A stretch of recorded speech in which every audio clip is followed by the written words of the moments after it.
Well, unless you guys live under a rock, you pretty much noticed that there's been a big change in our weather from late in the week to the weekend. The summer muggies have come back. It's uncomfortable. We got a chance of some showers and thunderstorms, especially late in the day. And that mugginess is going to be sticking around into about Monday. Then a cold front comes through, and that should actually help us out big time. Generally, temperatures are going to be around average. We have some cooler stuff coming down from the Great Lakes that should settle up around the Ohio Valley. That doesn't really mean that we're going to be chilly. We're on the peripherals here. I'm thinking around average. Temperatures generally in the lower 80s. No extreme heat waves in sight. We're in the hottest stretch of weather that we're going to see in a while right now. So temperatures around 90 degrees over the weekend. We're watching the potential for some rain associated with the tropical system that's impacting the Gulf of Mexico. If that lines up just right with the cold front, could be looking at some beneficial rain on your Tuesday. Here's your 7-day outlook. Warm weather sticks around through Tuesday, cooling down midweek.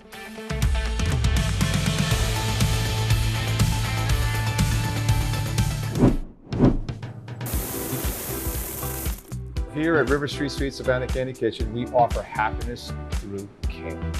We are a foundation for people for hope and offering jobs, and we are always still looking for people. I love my work. I love the co-workers. I love how they include me in. Actually, this is a special place for me that I started to job. Now I'm going to join a new chapter in my life. Every day I feel positive to move forward in my life. I've been seeing the hiring of a lot of great people throughout my career here. Their mission is one which I hope can succeed. Transfer real fast. Perfect. Grab a scoopful of peanuts. Yeah. Sprinkle all around. I like it, like a covering like that. I'm good. Very good. During COVID, we really needed hope. And by opening up in July last year, we started that hope. And we want that to continue. We want people to invest in businesses that can provide hope to communities and people. This year, we are celebrating our first birthday, July 2nd and July 3rd. Actually, we're making it a whole week. And we are also celebrating Asbury Park's 150th birthday. My family history is from Asbury Park. Grandfather came over from Europe and he settled here. Raised a family. My father was born here, so there was a lot of family roots in Asbury. Some of the things we offer here that you won't find anywhere else are the obviously world famous pralines, the loggerheads, Irish potatoes, pretzel bark. We have basically every type of candy, from our gummy candies to our world famous pralines. Oh great, now there's a candy shop in Asbury. Has been quite successful. So this taffy is made homemade taffy. It's amazing that actually the atmosphere can actually really affect your candy. So being close to the beach, being close, having a windy day, having the rain, having cold in the winter versus summer really affects the taffy. This is a candy roll. So we have all different kinds of candy. We have jelly beans, gummies. Our mainstay is to give back and to help those who need. If you want a job, please come. We want workers, yes, but we want people that for longevity, that want to do something for the community, for people.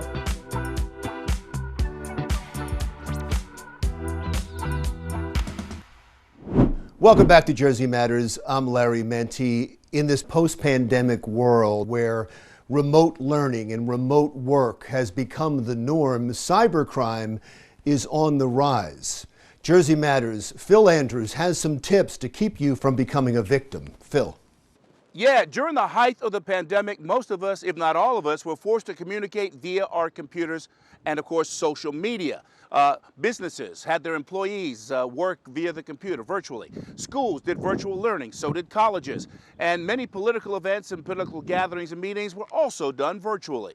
Unfortunately, it also left many of us vulnerable to hacking and Zoom bombing, which apparently is not that hard to do. It's extremely easy, Phil. I mean, it's so much more easy than you think.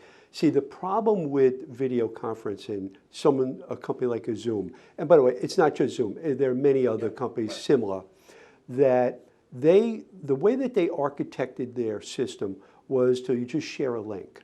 In other words, you get a link, you click on it, you're in. Who can't do that? And today, so many people are taking those, I'm going to be at this conference, or I'm going to be, there's a meeting with this group, some group. And they'll take that link and they'll share it on their social media. So people could just see it on social media and instantly go and bomb in on that. George Waller is the Executive Vice President of Strikeforce Technologies here in Edison, and his company has created a platform that makes it almost impossible to hack. So we have strong authentication to prevent the bad guys from getting in, unwanted people. We then have a browser-only interface, so all you have to do is you need a browser. That stops hackers from going after that desktop client so that they can't infect it. So we built a component that sits on your computer and locks down your entire computer. Meanwhile, on a larger scale, foreign entities are consistently trying to hack into our nation's infrastructure, like the recent ransomware attacks that forced the shutdowns of the Colonial Fuel Pipeline and the JBS meat market, which of course begs the question, just how safe is the Garden State? Lots of organizations across New Jersey have experienced, cyber attacks, and it's not a matter of being attacked. It's a matter of being resilient to the attack. You're not going to stop every threat that's out there. Just like every hurricane, we're not going to stop the hurricanes, but we can make ourselves more resilient to them.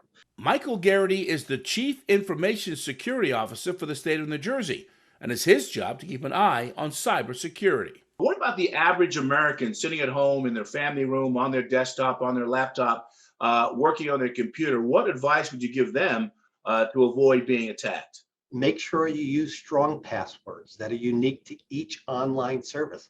Don't share, don't reuse those passwords. Bad actors know those passwords, they're going to use them. Wherever you can, use multi-factor authentication.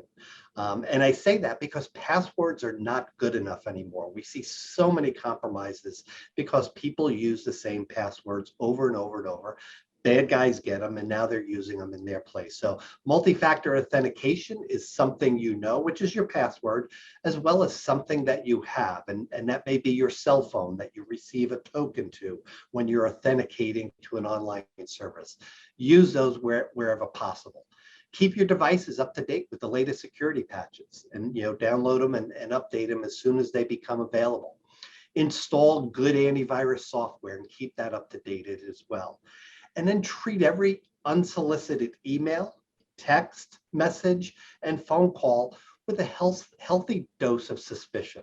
Okay, there are so many different scams out there, so many different offers that sound too good to be true. So many of these communications that include a sense of urgency, and it's all in part of a fraud that bad actors are trying to commit. So remember, if you get an email that looks too good to be true, it probably is. And if you get an email from somebody you don't recognize, remember to think before you link.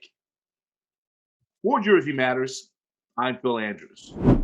All right, thank you, Phil. As we've mentioned a couple of times now, this is our 200th Jersey Matters show. That means we have been bringing news and information to the citizens of New Jersey for over 5 years now. We take that responsibility extremely seriously, and we thank you for watching because you make it possible. My commentary is next.